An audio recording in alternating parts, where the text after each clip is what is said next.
When I was a young child here at UCLA, the internet wasn't quite yet invented. Really? Really? Did you have email, Cari? I had a dial-up. Screen. Oh, you had the dial-up? Okay. And then I also remember that I had a word processor. You had a word processor? Yeah, we couldn't afford a computer because I was really, really poor. Mother was like, here you go, word processor. Here's this word processor. Use this word processor. Well, how am I processing? And then, so of course, I then later on was able to put myself in debt like most college students, walking up Bruin Walk and got 10 credit cards. Didn't even know it. I was like, these things keep coming in the mail. They really? Yeah. They got me with the free T-shirts. Yeah, of course. I did it for a water bottle. I didn't know that they would put me in debt for the rest. I ruined my credit for a water bottle.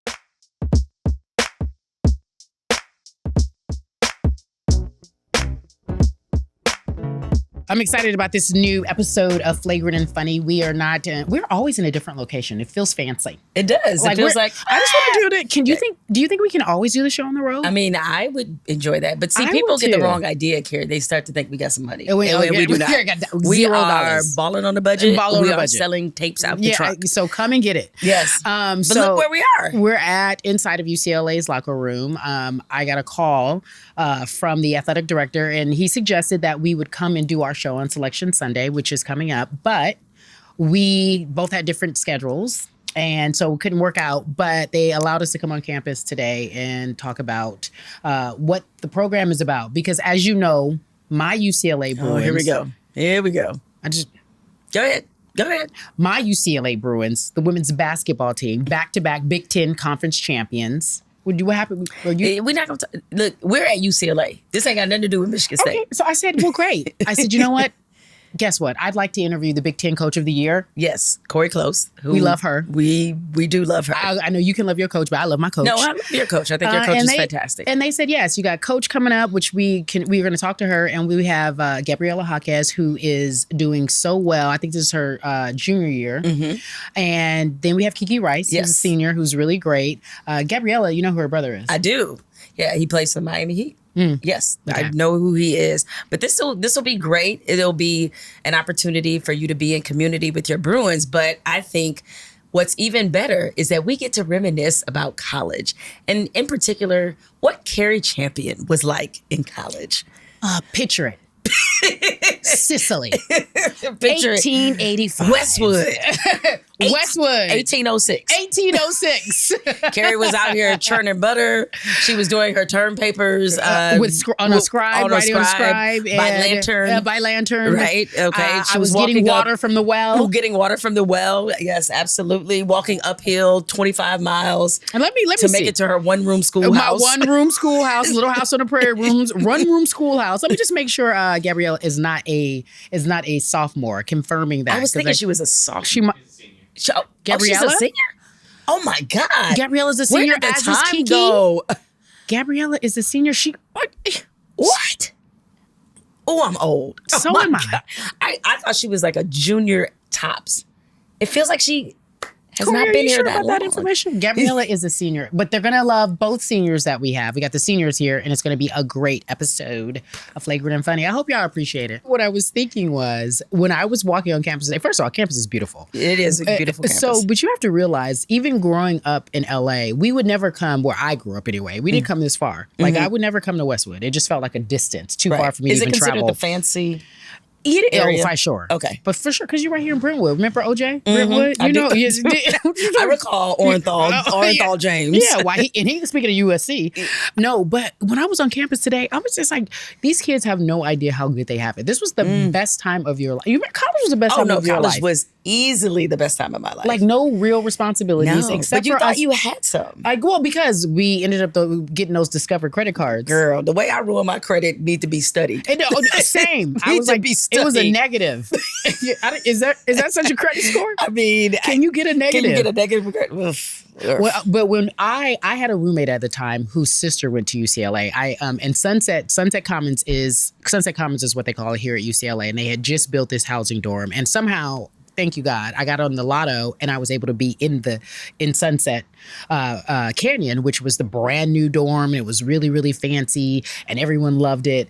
And of course, I remember walking from Sunset Canyon, walking all the way down Bruin Walk, which is a good 30, 40 minutes. Like this is the most fit you'll ever be in your life while you're here on campus. But I was just walking around thinking life is so good. You will never, if anybody is listening that is college, you will never have a better life than this. Never. At least for me anyway. I don't know about you. I'm too close. No, I think you're right. It's like it is where I met some of my best friends. It's where I felt like you meet your lifelong friends. It is true. Yep, okay. I met lifelong friends. I felt like I kind of grew into who I was. Yeah. I mean, obviously, I've evolved since, but like really getting a sense of the type of person I was going to be was in college. So what kind of student, what kind of college student was Cari Eloise Champion? You want to hear something funny? I want everybody to know on this podcast, we don't even share this story. I applied to several schools, but when it came down to the two schools that I was going to go to, it was going to be UCLA or Michigan State.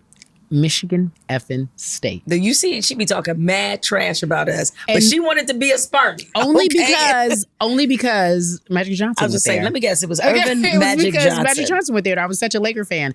And my mother said, no, it's too cold. You can't go there.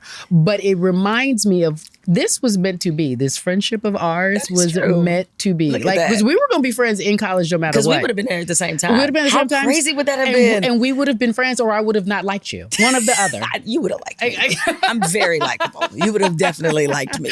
We could have been walking around college campus. In journalism, right? I did. I would have totally. Oh my God. I was actually an English major here, but you with the guys emphasis. Have J majors, though, right? No, mass communications. Oh, got you. No, so you would have been a journalism major at Michigan State. There. But the reality is that I didn't go to school there. Thank God. I'm glad I met you in my adult life. Thank God. I know, but I would have feared for that campus because you wouldn't be able to live this life that your boo be giving to you. That is true. You would not be able to live this life and sit courtside that the boo give to you. That is true. That is very true. So my point is, every Wednesday on Bruin Walk, they would call it Black Wednesdays because there were no black students on campus. UCLA at one point used to stand for you can I don't know if we can say this, but they would be like, there are no black students on campus. University of Caucasians lost among Asians, because there was no. That's what they used to say. UCLA was because they were like, you go in a class and there's like 300 students, and you'd be like, there's a black person, and so every Wednesday we'd meet on Bruin Walk, and it would be like a step show. It'd be they don't have it anymore. The 12 black students would all get together. That's right. You got a problem with that? I don't. I love the black unity. Yeah, hi. And so maybe the problem is I knew you would have never applied here. You probably wouldn't have got in. Look at the shade. Just look at the shade. I'm so glad you got to see my campus. Tell me how beautiful it is. No disrespect to Michigan State, because you have a river running through it. We and do. Such. The Red Cedar River. But no, this is a really beautiful campus, and I'm sure it's changed. As you said, it's changed a lot since you were going there. Yeah. But yeah, getting back to what I asked you, Cari, what kind of college student was I? What kind of college student was you? Sassy. Shocker. Not you. Okay. Shocker. Shocking. Overly confident. Shocker. Okay, that tracks. That's what people hate. They were like, when she was sitting, let me say, this is something that I think that I always want to thank my family for. They always led me to believe that I belonged wherever I was, whatever room I was in, whatever. My mother just always really instilled that in me. There was nothing that I was not allowed to be a part of. So when I came on campus, life will humble you. This is my thing. I don't need you to humble me. Life go humble me. But when I was on campus, it was really funny. You do meet your lifelong friends here, and they always remind me. They say Cari was always walking around campus with high heels on and a little skirt. Wait, you were walking around campus with high heels? Like my baby heel. Oh, like kitten heels? Yeah, and a little skirt. Just fast. Just fast. Late for class. And nothing's changed. This all tracks. This all beautifully tracks. So do people have legendary stories about you? Were you on these men? Like what? No, I was afraid of boys. That's a very funny story. I was afraid of boys. I remember when I will never forget. This is a crazy story. Now, telling all my business now. I was driving to campus, and a big SUV truck pulled up next to me and rolled down the window. And I didn't have windows. I had a Jeep Wrangler, plastic car, you unzip the windows. And my top was down. And this car pulls up next to me, rolls down the window, and it was Shaq. And he was like, "How are you?" And I drove off. I said, "Ah!" I was afraid. Shaq was trying to holler. I was like, "Hello." He was like, "Hello." I was like, "What are you?" I'm just afraid. Totally afraid. Cari was afraid of boys. I was afraid of boys. That does not track. That don't track. That don't track. Now let me tell you, that don't track. But oh my goodness! Literally afraid of boys at every aspect, every turn. Like if an athlete talked to me, an athlete talked to me, I would be like. And you just look and run the other way. And you were here from a sports standpoint. Oh, at it was a really good time. A really right? good time. The O'Bannons were here. The O'Bannon brothers were you here. You guys won a national title. Oh, Chuck, yes, just left. Tyus Edney, Kareem Abdul. He changed his name to Kareem Abdul-Jabbar, but his name was Sharman Shah. Yes, do you remember? Yes, I do. You had Toby Bailey. Toby Bailey was here. Toby was a mess. Sorry, Toby. And it was just like, but I wasn't a cool kid. I was really, I pretended to be on the outside, but I was a nerd by all, because it was just like you had to go. It was hard. School was really, really hard. I was an English major. I had 18,000 papers due every other day, and I would just have to just lock in. But you were really studying. Girl, do you know I had 18 jobs and 18,000 papers? I'm going to tell you my one job, and then I'm going to wrap, because this is my favorite part. My best friend Kendra loves to tell this story because we're still friends to this day. And Kendra, Cari was a security guard, right? Wait a minute. I was a security guard. You was top flight security. You tell me you were not top flight security out here guarding Holy Moly Donuts. What? Who was you securing? Who I know they was stealing everything because you wasn't chasing nobody. You wasn't gonna put your hands on anybody. Did they give you a flashlight? Like what they give you? I would pay if anybody has pictures of Cari in a security uniform. Please get it to me immediately. There's no photographic. Somebody got to have a photo somewhere. There's no photographic evidence. And when I say security in air quotes, I was security that stood. I'm going to take you once we leave here to the shopping center where we shop, the student store. I was security. You security to I know they stole it. I know they did. What? Were you walking around like, excuse me, put that book back? See, I told y'all she had hall monitor energy. Now it all makes sense. Oh, teacher petty ass. Like up here being security. You gotta be kidding me. Well. Did you ever have a caper? Did you ever have to bust anyone? I used to have to be at work at 6 a.m. in the morning, and you better believe I was there at 6:45. And I would stand at my post, and people would be like, I have 4. And I'd be like, here's a number 4. And then I'd stop paying attention after that. They could walk out with 10, and I don't know. Like you said. They were stealing it all. Did you never have to accost or be firm with anyone? No, I got fired. I wasn't showing up on time and doing my job. What a surprise. Put that book back. I think she has a hanger. Catch her over there. Worst security guard, I'm sure of all which is why I resent you saying I have hall monitor energy, because I feel like it was a little less hall monitor-ish. If I keep hitting this, it's a little less hall monitor-ish. You know what I mean? Yeah. A little right. Anyway, you ready to do this? Oh, now I'm going to call you security. Security!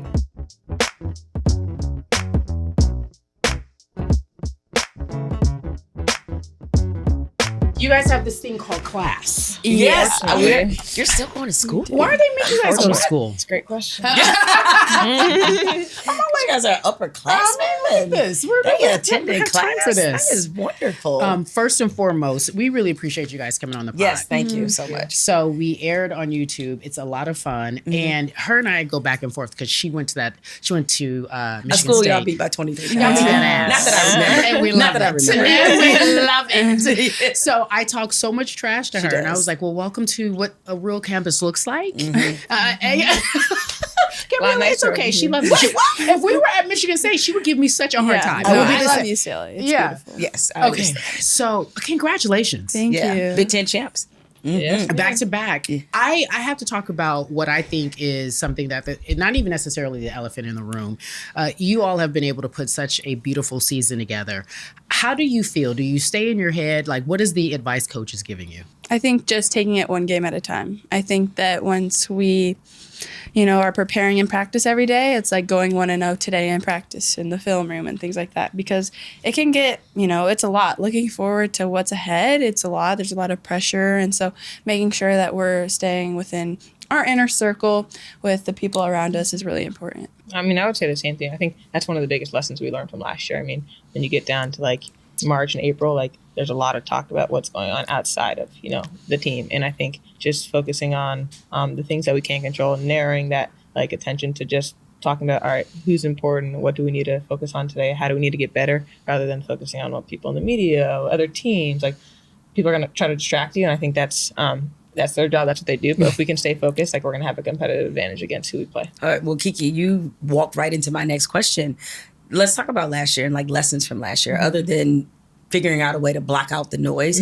What else would you say for both of you all have stayed with you from last year, like what you learned? I think from a basketball standpoint, just the importance of each possession. And I think it really comes down to being the more disciplined team, especially at the in the Final Four and when you're playing for championships. I mean, every team at that level has talented players. Everyone is really good. Everyone's well coached. So who's more disciplined out there on the court? And then when you get in those pressurized moments, when you get in those, at those big stages, like, can you block all that out and just like play your game, play how your team has played to your identity and play how you guys have been playing all year?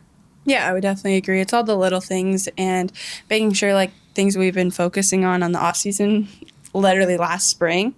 We started working on special situations as well as taking care of the ball and, making sure we're getting better on defense like as a whole. And I think those things have been the emphasis within our coaching staff and within us players, that those are things we really need to improve on because we saw it hurt us, last year. Well, you talk about situational basketball, the special circumstances. Coaches, I think that to me really defines how you know what to do. Those last moments where you're like in your head, should I do this? Should I do that?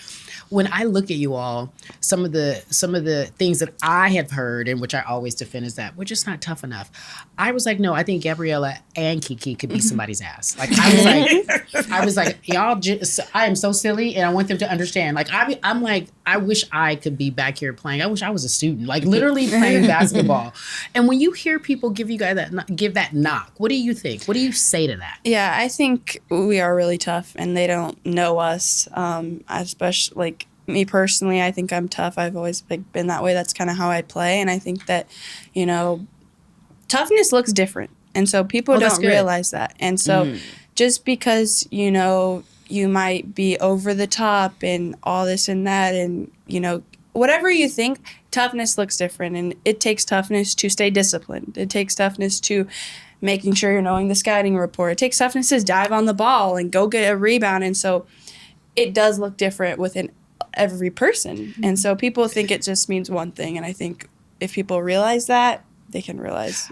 I got a quick follow-up. So I was looking at something, Fox did a special on you all, and your mom was like, you've always been the boss. She was like, you got these older brothers and you were just running this whole house. Like, what's up? Yeah. Do you think that comes from growing up that way, or that's just who you are since you were a kid? I think both. I think that just always being a competitor with my brothers and wanting to be the best. Like, I just always have fun doing that. I love to win, so I just want to be like the best at everything I can do. And so, and I think I know what I want and I know what I like, and so I'm kind of particular in that sense too. Like, I knew I wanted to go to UCLA, and so I made it happen. And I'm just kind of like, that's just kind of my personality. Goals. And so I think it definitely, helps when I'm playing basketball that I want to be, doing the right thing on my team and just help them win. Kiki, I would love to hear your response to this idea that your team lacks toughness. I mean, honestly, I'd echo, I think Gabs answered it perfectly. Like, toughness looks different on different people. And I think, for our team, you can see that in the maturity and like the discipline that we play with, and it doesn't always have to be getting in fights or like getting up in people's faces, but like we're just able to weather the storm, get through different situations, and I think that takes a lot of like mental toughness and physical toughness as well. And I mean, I'd counter anyone who says we're not tough, but I think we play tough in the big moments when that needs to happen, and everyone will see that. You're the facilitator. You lead a lot, and then when I watch you on the court, what I see a lot is like silence, like a silent killer. Like, you don't have to me, that mystery that you have makes me, I would be more afraid of that. It's always the quiet ones. It's always the quiet ones. You start with the quiet side. I was like, she scares me. I'm like, I'm around you. I'm like, okay, let me sit up straight. So where does that come from? Is that just how because you're very reserved. I feel like this is how it is. You can tell me if I'm wrong. How would you describe her toughness? Are you afraid that she'll get in a fight and beat everybody up? And no one's listening. It's just you and I. No, I think Kiki is definitely super tough. And I think like what she mentioned, mental toughness, like it's really like it takes a lot of mental toughness to not react and not act out of emotion. And so Kiki is not going to do that. And like Kiki is very tough, and she knows like in pressurized moments, you know, I have so much confidence in Kiki. I have a lot of trust in her that she's going to create a catch, go get the ball, you know. And Kiki will be feisty sometimes, and that's okay. That's basketball. But, you know, at the end of the day, her mental toughness is very strong. And, like, we have to endure hard things. Not everyone's going to see, but, like, she shows up every day, super consistent, ready to compete. And so just super proud of her. Well, we're going to pretend like, not pretend like Kiki is in the room, but it's always uncomfortable when people are talking about you like you're not in the room. So I want to follow up on that. I want to ask you this. What's she like when she's mad? Yeah, I think I could see it sometimes. Like, wait, did you see her face? She's like, okay. Yeah, I think I can see it. I mean, maybe she's a little more, you know, verbal and says, you know, some things, but it's anything crazy. Like, I think she has good, like, she can balance herself out, you know? And I think it's okay to get mad sometimes. Like, for me personally, like, if I'm pissed, like, I'm going to go get a board and get mad. And so Kiki's the same way. Like, if she's mad, like, give her that ball and have her take a drive to the basket, and she's going to get an and one on you. And so, like, you know, she uses that to her advantage as well. So I can tell when she is mad. I don't know how I could, like, say it. Like, you know. Is that accurate? For sure. I mean, I feel like there'll be like small little moments where people are like, dang, I didn't know you had that in you. You know what I mean? Like, I'll react in a certain way or get a little physical or do something. But I think for the most part, like, I try to, like, keep my face the same all the time and not let other people be able to read my emotions so easily. Because for me as a competitor, like, when I see other people doing that, I'm like, all right, like, I mean, like, we're in your head, like, you're done, you know what I mean? So I think for me, it's just like, how can I stay level-headed? But, like, there are definitely moments when, like, I'll get a little bit more feisty or whatever it is. And that comes out every once in a while, but it's not. And I hype her up for it, too. Yeah. I'm not like it. I'm, like, totally hyping her up on that. It's, like, I think it's funny, and it's great. It's good. Okay, so we're on the bus, Kiki, and who's the loudest? We're going to the game. Who's the loudest? On the bus. To the game? Like, to the game? Most of us are wearing headphones and listening to music. Just quiet, locked in. Yeah, most of us are pretty locked in. I mean, Lauren will, like, sometimes have conversations because she won't probably have headphones. Lauren's probably, Sometimes I'll talk to her if I forget my headphones. So after a win, who's talking the most trash? Lauren will talk. Yeah, probably Lauren. Yeah, probably Lauren. She'll, like, remind us, like, we just did that. Yeah. Like, we just won by 51. I'm like, yes, Lauren. Like, she talks, like, kind of like that. Like, just, like, and it's fun. So after y'all just completely beat the brakes off my team, is that what was happening on the bus? Like, we just did that. The Michigan and if you guys want to talk shit to Jemele, please feel free. Like, yes, actually, we were. We were like, the thing about this team also this year has been different than last year in this sense. Like, we won the Big Ten tournament. Those are our expectations, and so, like, we're not, like, for Michigan State where we're like, oh, you know, we're just like, we go in places we expect to win. We expect to win and expect to dominate. But it hurts so bad. No, I get it. No, you all were. Yeah. It was more of a litmus test for us than it was for you all. That's for sure. Listen, I know you guys are trying to block out what's being said about the tournament and other teams, but you know, there's part of me, Spidey senses says some of that seeps through, and already the that's fine. Let Coach do what she got to do. If we get ready, it's fine. Don't worry. Yeah, don't worry. Yeah. Coach is it's fine. It's totally this fine. Our locker room. This our room. Restricting our movements in the locker room. Are you kidding me? But no, nevertheless, every tournament there's narratives that begin to get established, and the national media narrative is this is UConn's tournament to lose. So even if you hear a little bit of that, you may not be focused on that, but what does that do for you all in terms of motivation, that people are already sort of, I wouldn't say discounting you, but like, yeah, you know, this is really about UConn or this is really about this team. Like, does that at all give you any additional motivation? I think we have a lot of self-motivation. So, like, we're motivated within ourselves. I think being on the West Coast, for me, it was hard to understand that, like, there's an East Coast bias in the media. And, like, I'm from the West Coast. 100%. So I'm like, California is the best state. UCLA is the best. 100%. Why doesn't everyone know about it? And then I'm like, I guess majority of the country lives on the East Coast. Yep. And so I think already, like, we've kind of noticed since freshman year and every year we've been here, it's like there's a lot of talk about every other school but us. Right. Sometimes. And so I think we're just, like, over it, and we understand UConn's fans, they go hard for them, which is great, you know, but I think, you know, we've had to limit our social media intake about basketball. I think has helped, and just focus on ourselves. Like, we know they're out there, but to be honest, I didn't realize how bad the East Coast bias was until I moved to LA. I've been here since 2018, and so I've lived on the East Coast.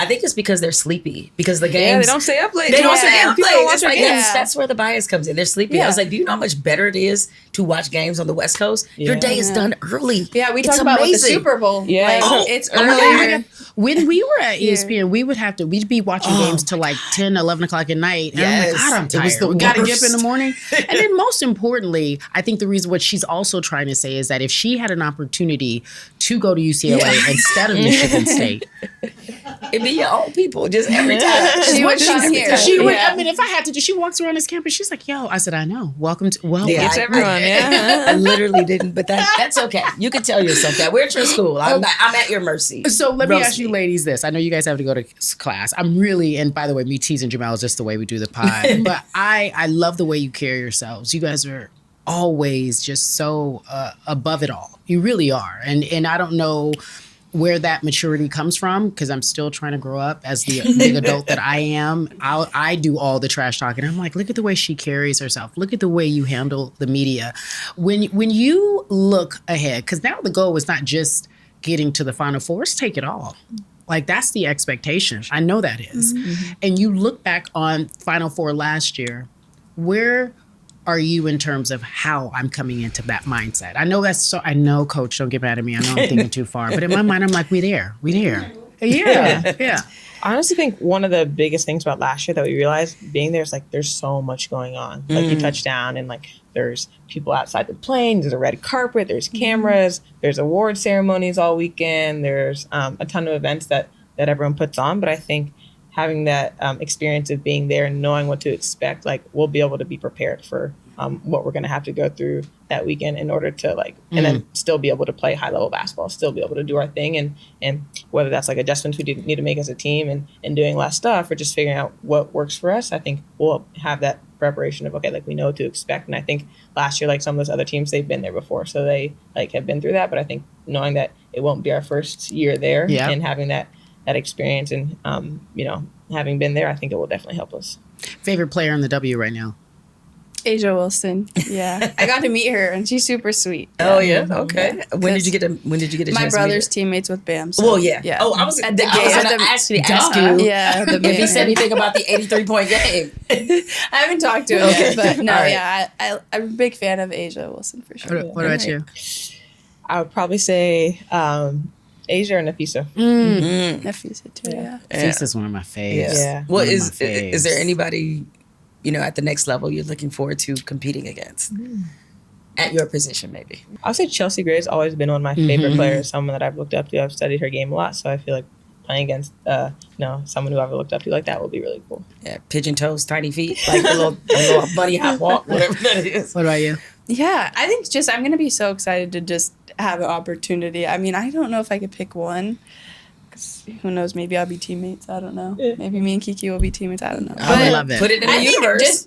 just to see Asia Wilson play, like when I'm on the court, that's gonna be like That's a I don't great. even know. Yeah. Well, I'm looking forward to it for both of you ladies. I appreciate you guys taking the time. I'm uber excited about our She's season. very excited. I annoy her by talking about it, but she gets it and she understands. It's been a long time coming, and I hope you guys get your just due in every way. I hope when you get to the league, you get your money. Yes. That's what we're working on right now. Get your chicken. Get your- That's our saying. That's our saying. Oh, really? One of our Put me scout up. guys, Get your chicken. Luke, he comes in every day like, let's get this chicken. Let's Because get this chicken. Because he says when we The big win, piece, when not we- the little Yeah, piece. you want it. You want it. You And get so the big piece. Coach Cori said that before our Iowa game. Yeah. She said, "Let's go get this chicken." Get and this chicken. I was dying. I was dying.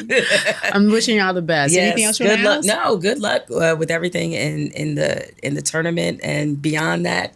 You know, make this woman happy. 'Cause Yeah. Lord Jesus, I'm annoying her. Even though she's gonna annoy me if you all win, it's gonna be the worst.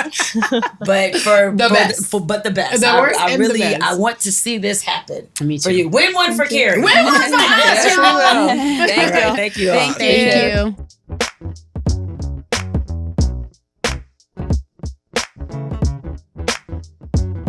You want to start with the first question for the Big Ten Coach of the Year? Oh, whatever. Would you like to? Yeah, sure. I would. Because I she mean, don't are know we nothing doing- about it, you're a Coach. Spartan, is that what I'm getting? Exactly. So where'd you grow up? Detroit. Okay. Yeah, yeah. And so, why I mean, why Michigan State, not Michigan? I got into both. Okay. Yeah, and I went to Michigan State because they had the better journalism program. Okay. Yeah, so I you knew in then high you- school I wanted to be a sports journalist. Okay. So yeah, so that's why I Good went. for you that you have done it. But it is the horrible little secret that I carry is I grew up a Michigan fan because everybody did. Because I'm 7,000 years old. The Fab Five was a big deal when I was in high Absolutely. school. Coach, she asked me this question. She said, "What is it about USC?" Like she feels like every time she's as living here in LA, it's just everyone like- just loves USC. And I'm like, that's that really surprised me, to be so honest. surprising because how I grew up, that was never the case. Like No. it just depends. Well, it What- depends on the sport. Depends on the To sport. be honest. Correct. Yes, like in football. They are the it's- football yeah, school, they're the and we football haven't been very Basketball good recently. is different. It's a different deal, Yeah. but yeah, and it sort of goes in these ebbs and flows, you Okay, know. yeah. And so I think at different times there have been different things, but I don't know. I mean, actually, it's a lot nicer down there than it used to be. When I was Yeah. here, It's scary. it was like no one went down there. I was like, It's why would scary. anyone go down there? I know. I was People like, don't realize it's in the hood. stepping Yeah. over homeless. No offense, stepping over homeless people. I was It's like, not it's in not to the be hood. right here. It's not in the best, but it has changed a lot, and Yeah. it's gotten a lot better. So Since you were going to give me the first question, Go ahead. Cari, what I was going to ask Coach Close is like, did you really have to whoop our ass by 23 points? Yes. Like, really? Yes. I mean, Yes. I'm actually really good friends with the Michigan State coach. I was actually at her house the night before, and so you ate her food I and then the know, next day. yeah, I know. Yes. We shared a glass of wine and then we beat up Drank on her her. liquor. I know. And then the next day. I know. What kind of friend am I? Right? I mean, it was like two give me a things, break. 3 things. You're like me. She's my Yeah, kind of right. friend. Yeah. Fries, shake, like dessert. Like they just, I mean, I caught some of that game. I was like, you know what? For my mental health, let me turn this off. She's doing a great job there, and I think they're gonna be really be Eventually good. we'll get there. They will get Yeah. there. She's still building it, but it was a good week for us. So I bet it a good was. week. Coach, I'm looking at you and how you handle yourself and how you treat these ladies and talk to them and handle them with such grace and care. And I think that one of my biggest takeaways is that, and I said this on the show. I was going to say, you're going to tell her who you compared her to? I Okay. think I don't know if you know, I don't know Coach Wooden, but I can only imagine how he handled and how they revere him and how when people talk about him, how much care he had in his heart. And you lead like that. I explained how you really are someone who says we have to let the people who support the program know that we appreciate them. I came home, I go back and forth from LA and New York. I come home and I have a letter handwritten. And I was like, oh, we don't do that no more. A handwritten letter from Kiki. Not, you're just like, hey, just so you know, she's like, thanks so much for supporting the program. And I know that's the ethos of what you have literally instilled in them. What did Coach Wooden mean to you? I get emotional almost every time. Like one of his great granddaughter actually called me and left me a message and said Papa would be proud of the way this team plays, and his son Jim still really involved with us, and I just lost it. The biggest way I can honor the time that he gave me. I mean, he mentored me for 15 years. I mean, when I was at UCLA, I went there every other Tuesday, and just hung out with him. And it was hardly ever about basketball. And it was just about life and caring for people and what is it like to live a principled centered life, even when circumstances are hard. And he just was magnificent at that. And so if I could do a small, like fraction of the ways in which he loved and impacted people, that's how I can pay it forward to what he invested in me. But, you know, it's just, you could do a whole show on how he's impacted me. But I think that the reality of what he did is that all the excellence you saw on the court was a byproduct of what he was doing from the inside out.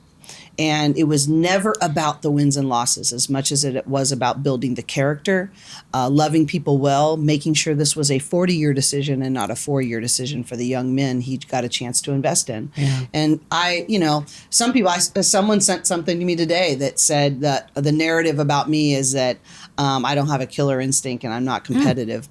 And I'm like, you know, it's so funny. When you really love people and you want the best for them, it actually brings out a level of competitiveness. Like, I don't want to let them down. Like, I gotta get my stuff right. Like, it's got to be there because I care about our mission and these people so much. And so, you know, that's how Coach Wooden taught me. And so that's what I'm going to keep doing. What's interesting is that we had this conversation with your players, with Gabriela and Kiki, about how there's this narrative around this team that maybe they're not gritty enough, edgy enough, tough enough. So, I mean, how would you respond to those narratives and assumptions about your team? The only way to truly create your own narrative that might be different than that is go show them. Let your game talk. And you would want people to say you're edgier or more competitive, then go be edgier and more competitive. You're going to get your chance. We're going to get our opportunity to let our game speak. Talk your shit, Coach. And so, you know, I really just think it's just that. I mean,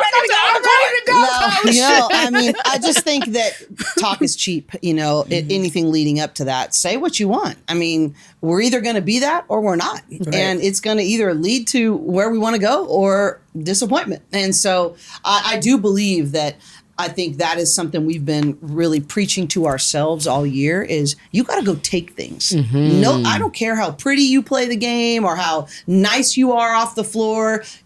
Two things can be true at the same time. But nobody's giving you anything just because you're good on paper. You got to go and compete every possession. You got to take things away. You got to understand. I blew the whistle several times in practice today. It's like, you just showed up on that possession. You didn't dominate that possession. You didn't take anything away. And that has to be our mindset every single time. That's damn, right. Let me go. Yeah, get out of here. There's a I'm ready. Give me a jersey. I'm ready. Should we do it? Okay, wait, I don't know about that. I'm going to turn this around. I want you two have always inspired me in terms of your willingness to stand up for things, to grow the game, to fight for women and specifically women of color. What would you ask of me as a leader in that space to be better at helping partner to grow the game and be a champion for others? I've been doing this for 3 decades almost. No coach has ever said that to me. The real deal. I admit, like from heart. That's that Wooden in you. That's heart, man. But you know that's a great question. That is such a great question. But you saying that reminded me of how I think you stood up for this game in a major way when you called the media out and keep doing that. Because something Cari and I talk about all the time, and especially as the popularity of this game is exploding, is that people don't mind, certainly casual fans and new fans, but what is a particular irritation of mine is that the people who have not been here, who have no institutional knowledge of this game, of the personalities, the people, the players, the coaches in this game, are suddenly setting narratives for this game and setting bad ones, right? And so you calling the media out, I thought that was really sensational because even now, I think maybe it's not even 15% of all media coverage, sports media coverage is dedicated to women's sports. So it's just, I think even now their efforts, while increased, are still pathetic. Well, think about it. If we were a men's program in the last 2 years. Oh my God. And the number 1 seed and winning back-to-back, all of those things. All one loss. All of those things that have been happening. 8-0 in the Big Ten. What would the media coverage be like if this was USC men's or UCLA men's basketball? And that is nothing against the men. That is the other incorrect narrative is that when we're fighting fighting to move women's sports forward. We're fighting to take coverage away from the men. What Not at we're all. asking for is that to acknowledge that women have grown the pie. That now the slices are bigger. There are more assets, more opportunities. And so we're not trying to take anything away from the men. We're trying to ask for the proportional growth that women have earned. Coach, where's my jersey? What you need me to do? ready. Can I be a practice player? No, Suit no. me up, Coach. No, but I appreciate you saying that. You do something, at least when I watch you, and I know you said there's this narrative that you don't have killer instinct. You do have killer instinct, and I know that in the way in which you handle these. Like we were watching you in practice, I was like, Coach ain't playing today. Hopefully we can get her. But when I realized, or at least what I think that I respect the most about you, is that there are things you could say that you don't say. Do you know what it takes? And you pick and choose your moments. So for instance, I'm thinking back to when we played LSU. You know what I'm talking about, right? And somebody, a player disrespected you, and you were livid. And me and my emotion that I am not disciplined at all. I'm like, let him have it, Coach, go. And you handled yourself so well with that one particular player. And you knew the narrative could have been, oh, look at this coach talking to this particular player a certain way. And you handled it so well. And I thought to myself, well, this woman is nothing but class. But you went on, you stayed focused, you regrouped, and you're like, let's get back out there and play this game. I can't give you so many instances. I can give you so many instances where I've seen other coaches, and this is not for you to say anything about her. I'll say this about her. Like a Kim Mulkey. I can't respect that. Like she can win all day, but I don't respect this lack of respect that she has for the media and other people's players and other people's members of their team. And you do nothing but handle yourself that way. I think it all has to do with knowing your why. So if my why is to love and impact people through this sport that I get a chance to coach, then there really is no choice. There's an opportunity. I remember, this year we have, 6 players who left, and 7 if you count, losing Shannon, which she of course did a great job on that, and so there's no hard feelings there.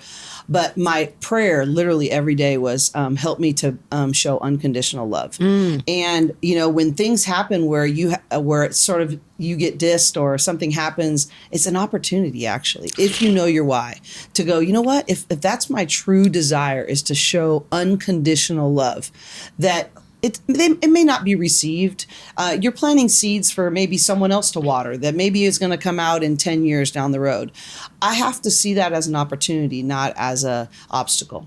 And sometimes I don't want to. Let's be honest. Sometimes, there were some really hurtful things around some of those games that you're talking about a couple of years ago. And, I really just had to go back to, I know who I am. I know what my purpose is. And what is for me may not be for somebody else. But I have to be principled centered for what is for me. And that's the only thing I can be responsible for. So as you approach this season with everything you accomplished last year, it seemed to me watching your team from afar that you all were very businesslike this year. So what has been your theme for this team, knowing that it's championship or bust? That seems to be the mentality and the expectation. Well, this is going to, I hope you don't take this disrespectfully. I'm trying to fight against championship or bust. Really? Is because I actually think that will lead us to not playing our best when our best is needed. I think when you have your eye on, oh, I got to win a championship, otherwise this is a failure. I will have fallen short if I don't get that ring. Then I actually think that takes energy away from the level that your process needs to be leading up to that opportunity. And so I have actually tried to be like, you can play in freedom. You actually, Nick Saban talks about this all the time, that outcomes actually can be your biggest distraction. That I want them to be totally present focused on being the best version of themselves today. Are they intentionally growing, and are they intentionally investing in each other? If they stack days that way over and over again, they can go into that championship environment and play in freedom, trust their process, trust in their training, trust in their preparation, and they, I think, have a sense about them. Like I use the example with them all the time. What if Paige Beckers had not won the national championship last year, and she had done so much for the game, an excellent player? Would you say, oh, she's a failure? She's a failure. And they were like, no, of course we wouldn't. She did X, Y, and Z. I'm like, you are that. And so let's go take it, but let's make sure that our order is correct. Our focus is correct. And so I really want them to go, you have already done all this. You can rest in the intensity of our work. And you know, you do need some luck. You need some luck. You need some good matchups. Yep. And so I just want them to be completely focused on the things that are under their control. So our theme has been, how high can your intensity be in your work and practice? How can you outwork people? I said work ethic, selflessness, and competitive spirit. Those three things will be the rally cries of where we need to go. You, when of course, everything she says makes me want to run through a wall and be like, let's go. I need to hang out with you more often. Our players don't always think so. I want it. I think that when we talked to Kiki and Gabriela, it was a foregone conclusion to me because it just makes sense to me.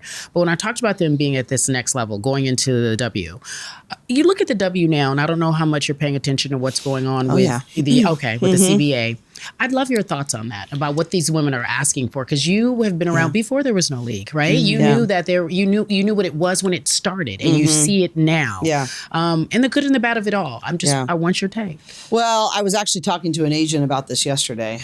You know, I think that there's you know, the fighting for women and pushing that forward. Of course, I want these women to get everything. And I have this conversation with our assistant coach, Michaela Onyenwere, you know, and she's in the players union and really is on the front lines of this. And, you know, what I've been talking to her are, you know, what are the non-negotiables? And what are the compromises? And where's the line? Where's the healthy tension of fighting for what you deserve? And because I think it's going to be impossible to give them what they deserve, because they deserve more than what is probably capable. But what's the healthy tension to going as far to that line without diminishing the growth of the game? And that is not an easy line to find. But I do think there has got to be that healthy tension of you're not giving in. At the same time, you also have a long-term vision. And I don't know the answer because I'm not in those rooms.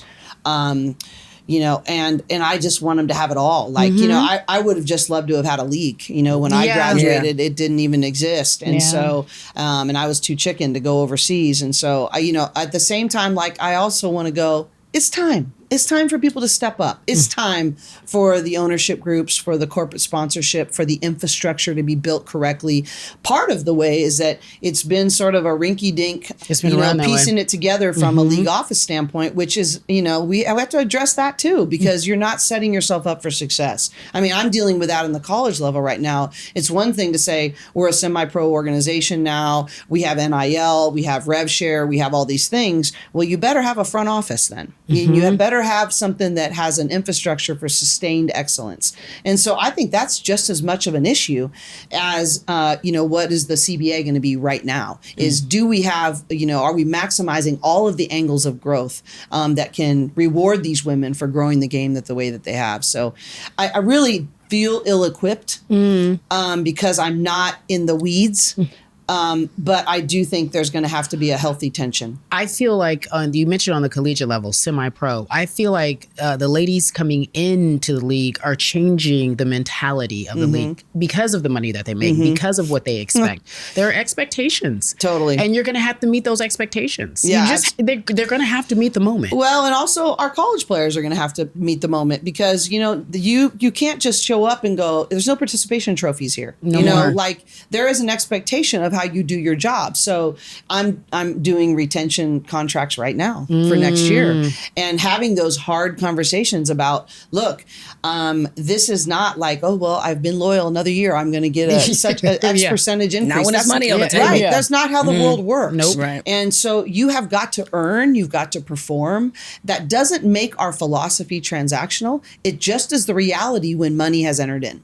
And so we are still going to be mission minded. We are still going to be transformational. But when you're talking about the amounts that you're offered, that is going to be based on your performance. And I have a roster to put together. And so, and that's going to be at the pros. Like, we've sort of been lulled to sleep in college. This year, almost every college team had a higher payroll than every WNBA team. Wow. That's not right. That's crazy. That's crazy. In the Power Four, Oh, that is crazy. most of my 6 players that are going to go to the league will take a pay cut. Yeah. They will take a pay cut going to the WNBA, and that's not right. I was saying this to Cari, looking at your wonderful locker room, because this stayed with me. I had an interview with Candace Parker when her book came out, and she said playing in Las Vegas was the first time in her WNBA career she had her own locker. Isn't that crazy? Which is crazy. Yeah. And so, like, for some of them that leave your we program, literally just we said just said this. I was like, Just I hope they know that when they go to the next level, It won't look like this locker room, it won't look like this. And they've got 2 of them. Exactly. They've got one in their practice facility, and they've got one and here. the fact they have a practice facility, Yeah. it's like they're gonna be downgraded in money, in facilities. She came in and she was like, wait a minute, so they sit up here massage, they got a massage chair Yeah, to I saw the relax. nap. And she was like, I got a "Hey, bed. I know. I know. It's just crazy. I was just like, I was like, welcome, because sadly she wouldn't understand this. And I was like, We have just facilities too. Do you guys Cari. have something over there? Got a little something. Got a little something. Great. Yes. So- It's you guys- actually pretty nice, okay. actually. I have to say, it's Coach, pretty I- nice. Thank you, I knew Coach. Coach was going to take it because she's elegant, and I am not. Clearly, Shady Murphy classy. here is not. I am Petty LaBelle. Yes. I was like, clearly she's not. No. But that is the interesting thing. Like, how do we take a little bit more of a strategic, proactive stance and go, okay, what do we want our game to look like in 10 years? That's right. What do we want it to look like? And how does college fit into that? What would it look like to say, man, I'm so glad we made the steps A, B, and C in order to get us to this place. And that's what I feel like we're in crisis management, and we're going to plug a hole here and plug a hole there instead of going, okay, what have we learned from this? And that's what we got into this mess in college, is we said, okay, do what you want, and we're not going to have any boundaries or rules, no plans, no accountability, no CBA, none of these things. And it's the wild, wild west. That's and right. No authenticity, no accountability. Whereas, why can't we learn from that and go, okay, what do we want? What are solutions for the college landscape, and what are solutions for the pros? But Why is that taking so long? Why is that so hard to do, in your opinion? I was like, we do a whole Greed. other podcast. Exactly. Greed. Because Yeah. that's Everybody's literally what it greedy. is. Greed. It is greed. Everybody's greedy. Getting back to this year in particular, especially as you approach the NCAA tournament, I know your roster's not 1-to-1 as what it was last Right. year, but what do you see in the mentality of this team this year that you did not see last year? There's very few distractions. There's no drama. There's no one saying, well, how come I didn't get mine here? They might come to me and say, hey, how can I increase my role, or how can I do that? Which is fine. I have no issue having those conversations. But there has been a commitment. Like, I remember this conversation I had with Lauren Betts last spring, and I said, look, if you want to get what you want, you need to have your usage rate go down and your efficiency go up. And we need more people to feel like they're go-to players, because what did you feel like in that Final Four game? I felt alone. I didn't feel like other people were prepared to step up or whatever else. And that's my fault, And I said, well, in order to create something different, you are going to have to let go of the reins, and you're going to have to empower Kiki to know that she can go get hers, and Gabriela can go get hers, and Gianna can go get hers, and fill in all the blanks. And that's easy to say in the summer office. But when people start chirping over social media, and nobody has had cyberbullying the way More Lauren than she has. It's just It's so terrible. It's disgusting. disgusting.